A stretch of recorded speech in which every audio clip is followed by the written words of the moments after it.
नमस्कार मित्रांनो, राधे राधे. हरवलेल्या नकाशाचा शोध भाग 1 तुम्ही सर्वांनी ऐकला आणि धन्यवाद मित्रांनो. खूप चांगला प्रतिसाद सुद्धा तुम्ही मला कमेंट बॉक्समध्ये दिला. म्हणूनच तुमच्यासमोर हरवलेल्या नकाशाचा शोध भाग 2 घेऊन मी आत्ता आहे. शेवटची परीक्षा. गुहेत घुमणारा गंभीर आवाज ऐकून चौघांचे हृदय जोरजोरात थरथरू लागले. पण त्यांनी एकमेकांचे हात सोडले नाहीत.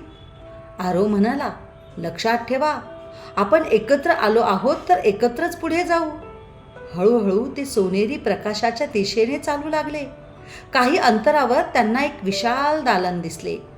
दालनाच्या मध्यभागी 4 वेगवेगळे मार्ग होते.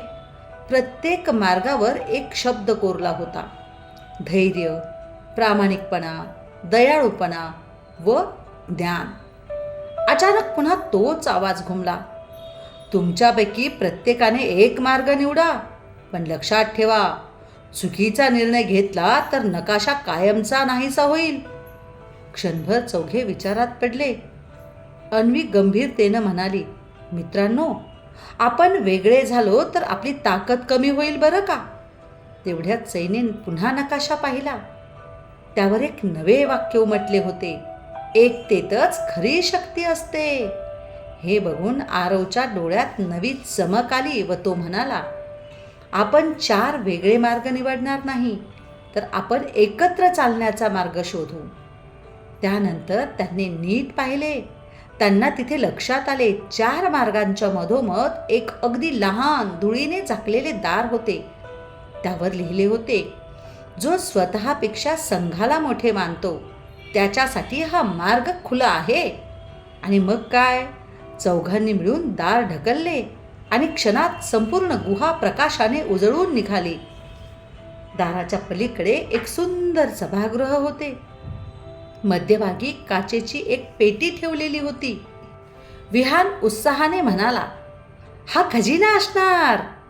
पण श्रोत्यांनो, आश्चर्याची गोष्ट म्हणजे पेटी उघडताच त्यात सोने, हिरे किंवा मोती असे काहीच नव्हते.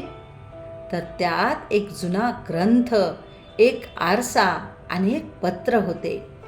पत्रावर लिहिले होते, जर तुम्ही इथपर्यंत पोहोचला असाल तर तुम्ही आधीच जगातील सर्वात मोठा खजिना मिळवला असणार.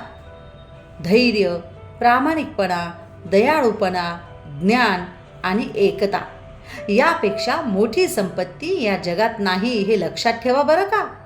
आणि बरं का मित्रांनो, आरसा पाहताच प्रत्येकाला स्वतःचे तेजस्वी प्रतिबिंब त्यात दिसू लागले. त्या क्षणी पुन्हा गंभीर आवाज घुमला, मी या गुहेचा रक्षक आहे. अनेक वर्षात असंख्य लोक येथे आले. काहींना सोनं हवं होतं तर काहींना सत्ता, पण तुम्ही दुसऱ्यांना मदत केली, एकमेकांवर विश्वास ठेवला आणि लोभाला बळी पडला नाही, म्हणून इथपर्यंत पोहोचलात.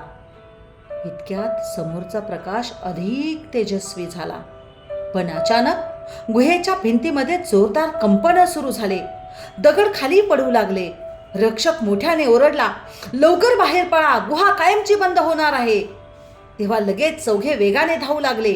पण बाहेर पडण्याच्या अगदी काही पावलांवरच आरवचा पाय घसरला आणि अरे रे, हे काय झालं. त्याच्या हातातील नकाशा हवेत उडाला आणि तो थेट एका काळ्या कुट्ट खड्ड्यात जाऊन पडला. आणि श्रोत्यांनो, नकाशा गेला तर त्या महान रहस्याचा पुरावा कायमचा हरवणार होता. पण दुसरीकडे आरवलाही वाचवायचं होतं. आता आरवच्या मित्रांसमोर प्रश्न होता, आरवला वाचवायचे की नकाशा?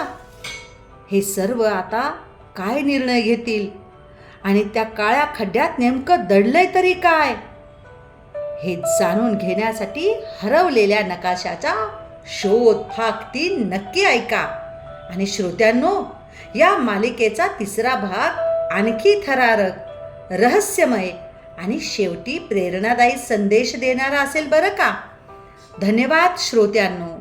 पुन्हा येणार तुमच्या समोर हरवलेल्या नकाशाचा शोध भाग 3 मध्ये. परंतु मला तुम्ही कमेंटमध्ये नक्की कळवा की तुम्हाला भाग 2 आवडला की नाही. धन्यवाद मित्रांनो. राधे राधे सर्वांना.